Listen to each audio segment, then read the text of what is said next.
Вітаю, час новин на телеканалі АТР. 12 травня, 1170-й день анексії Криму. У студії Ескандер Маметов.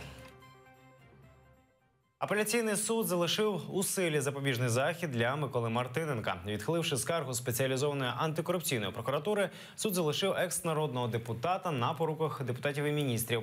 У суді антикорупційна прокуратура заявила, що Мартиненко порушує рішення суду першої інстанції в частині виконання зобов'язань. Сам Мартиненко заявив, що справа проти нього сфабрикована грузинською групою під керівництвом Михайла Саакашвілі. Екс-нардепа підозрюють у причетності до розтрат понад 17 мільйонів гривень. Залишити без змін апеляційну скаргу прокурора в кримінальному провадженні прокурора 4-го відділу. У мене немає емоцій. Ні гарних, ні поганих. Ця справа абсолютно розвалиться. Це перше питання, що ми повинні всі розуміти, тому що вона сфальшована, вона зліплена. З чого вона зліплена? З Углави зліплена, Саакашвілі зліплена. Вони хочуть спекулювати НАБУ антикорупційною тематикою для свого рейтингу. Апеляційне рішення є остаточним, я його не можу оскаржувати, тому яким би воно не було, ми маємо його прийняти.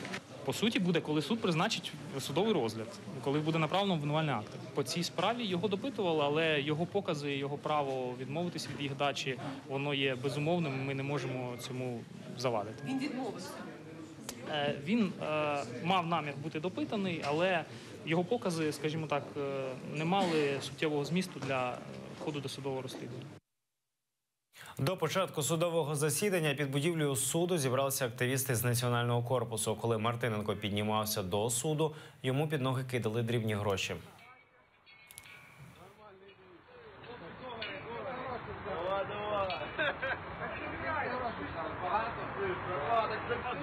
А де долари?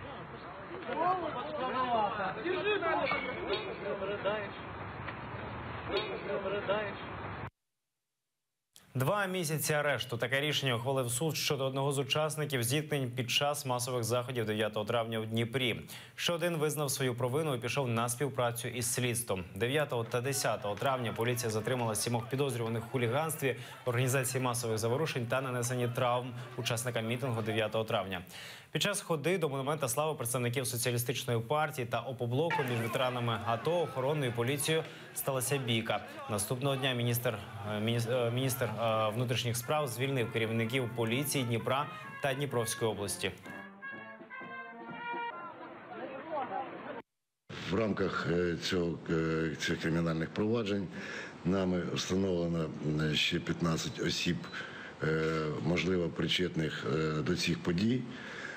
Значить, 9 з них вже встановлено. Слідчим управлінням прокуратури області розпочато та розслідується кримінальне провадження відносно службових осіб працівників Національної поліції в Дніпропетровській області за фактом перевищення своїх службових повноважень. Кримінальні провадження об'єднані в одне провадження та передані для організації досудового розслідування слідчим управлінням прокуратури області. Достукайся до мера. На захист здоров'я своїх дітей вийшли сьогодні під стіни Київської мерії батьки хворих на рідкісне генетичне захворювання – незасвоєння білку. Держава виділяє таким дітям необхідні біологічні добавки. Без них у малюків починається враження нервової системи. Цього року Київрада закупила біологічні добавки, але вони підходять не усім. Івану 8 років. Від інших дітей його відрізняє генетичне захворювання. Його організм не засвоює білки. Це означає, що їсти він може овочі і спеціальні білкові суміші. До середини 2016 року Київрада закуповувала суміші для кожного малюка. Зараз видають те, що закупили по тендеру, без урахування особливостей організму, розповідає батько Івана. Принудить його пити смесь, яку він не хоче, я не можу. Це рвота, тошнота, це плохое состояние. Без цих сумішей діти, організм яких не засвоює білок, стають розумово відсталими і фізично неповносправними. Тому батько купує препарат за свій кошт. Баночка смесі стоїть приблизно 4,5-5 тисяч гривень. Нам треба, якщо ми зараз економимо, ми зараз п'ємо 3 баночки, взагалі треба 5 баночок. Да, 5 на месяц, да. Поставьте 5 баночек на 5 тысяч, это 25 тысяч, это больше бюджета любой семьи. Сьогодні життя Івана залежить від того, чи зможе батько купити харчову добавку. Я мрію, щоб я був живий і здоровий і інші.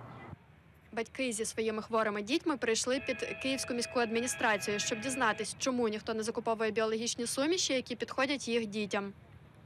Эта женщина ответственна. Я ей не просто так кричу. Где мэр? Мэр где? Мэр где? Где заместитель мэра, ответственный по медицинской части?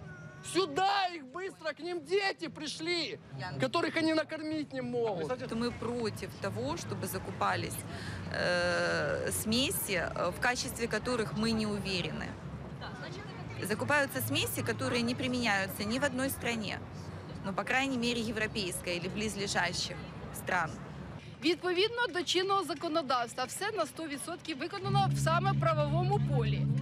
Сьогодні, що мова йде, хочуть дійсно порушити закон в частині. І щоб закуповували саме ту торговельну марку. Але в мене питання, тут у нас 20 батьків. А де всі інші? Всіх влаштовує? Всі приймають? Об'єкти публічної закупівлі – це закон про публічні закупівлі, це в рамках закону. Если вы по-другому не можете обеспечить пациента необходимым лечением, чтобы... Закон дозволяє закупати. Чиновники запропонували людям написати спільний лист до Міністерства охорони здоров'я України, щоб отримати можливість закуповувати ліки індивідуально кожній дитині. Світлана Паламарчук, Ельдар Ісматов, Асан Імінов, Заман, АТР. Тотальної депортації очікували кримські татари на початку анексії Криму. Про це нагадав лідер кримських татар Мустафа Джемілєв напередодні Дня пам'яті жертв депортації. Зараз, повідомив Джемілєв, Росія прагне змінити національний склад окупованого Криму. Для цього загарбники витісняють корінних мешканців і завозять на півострів близько 500 000 росіян.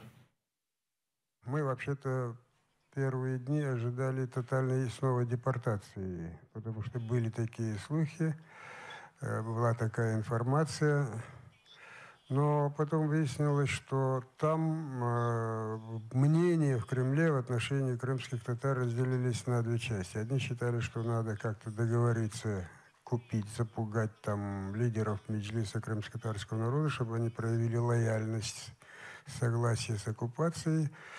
А вторая линия была на то, что концепция была такая, что с крымскими татарами невозможно договориться, и поэтому надо действовать традиционными методами, то есть репрессии. Сейчас в основном делается ставка на репрессии. Политика выживания крымских татар, то есть создать такие условия, чтобы крымские татары сами покидали Крым. Траурний мітинг до річниці Дня пам'яті жертв депортації 1944 року в Анкарі відбудеться. Напередодні влада турецької столиці заборонила проведення траурного заходу через діючий надзвичайний стан у країні. Сьогодні губернатор Анкари дозволив провести жалобні заходи. Мітинг відбудеться завтра о 1-й годині дня на одному з головних майданів Анкари – Анадолу. Телеканал АТР транслюватиме його у прямому ефірі. Хвиля арештів у Туреччині. 500 людей затримані, видано ордери на арешт понад ще сотні людей. Усі вони екс-працівники Стамбульської фондової біржі, яких звільнили після спроби путчу торік. У різних містах відбулися рейди, затриманим закидають зв'язки з рухом проповідника Фетхуллаха Гюлена.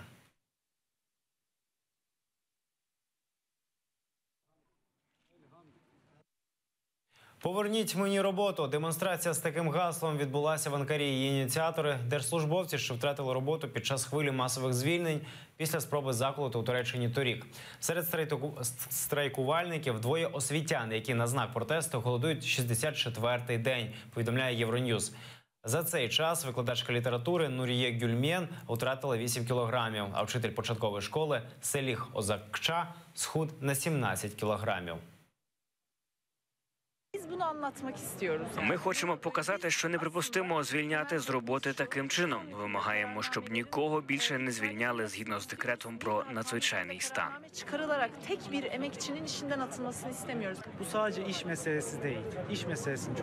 Йдеться далеко не лише про працевлаштування.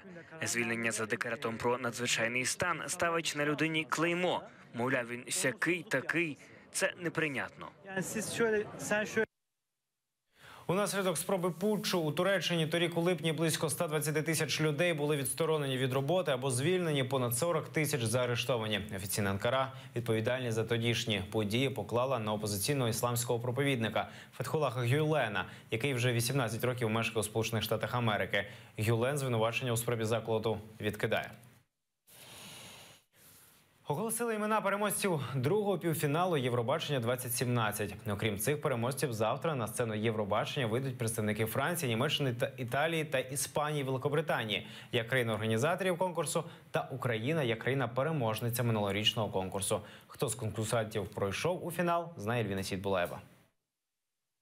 Привіт, Крима! Елон з Данії приїхав болювати за учасницю своєї країни Ганю Несен. Показує фотографії, які зробив на концерті. Розповідає, що подобається рок-музика і з нетерпінням чекає виступу української групи Торвальди. На півфіналі був вражений виступом Джамали. Звичайно, я знаю Джамалу, і я її бачила під час півфіналу. Я дуже чекаю її новий хіт, який вона презентує на фіналі.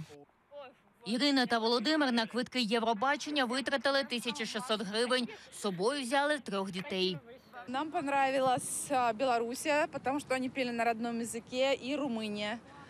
Вот. А остальные, конечно, тоже прекрасно выступили, но, откровенно говоря, хочется, чтобы Евровидение было Євровидение і показувало культуру кожної країни. Саме головне, щоб пісні залишалися, а не так, що Євробачення залишилось, пісня пішла геть.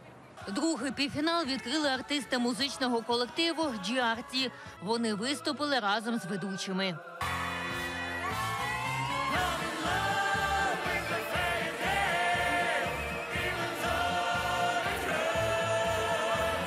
Потім свою майстерність по черзі показали конкурсанти 18 країн.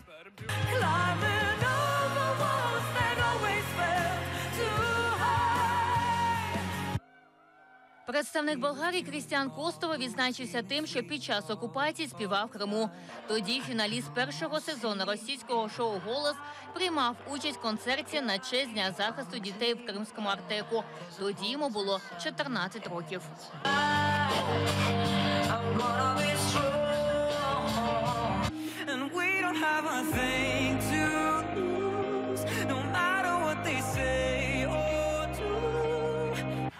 Вперше в історії Євробачення прозвучала пісня білоруською мовою. Група Navy Band з Мінська грає в стилі фольк-рок.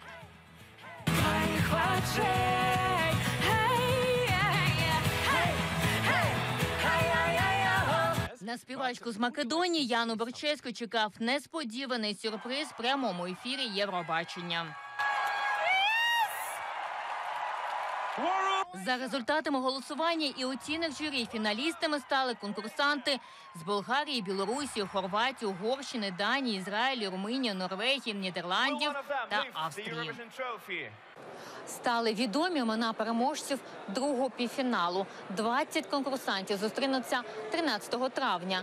Представники країн Великої П'ятірки та країни-господарі музичного конкурсу автоматично увійшли до фіналу. Ельвіна Сідбулаєва, Едем Сідаліїв, Заман, АТР. Це всі новини на цю годину. Дивіться наступний випуск «Заман» кримсько-татарською з Мавілією Мухтаровою за 45 хвилин.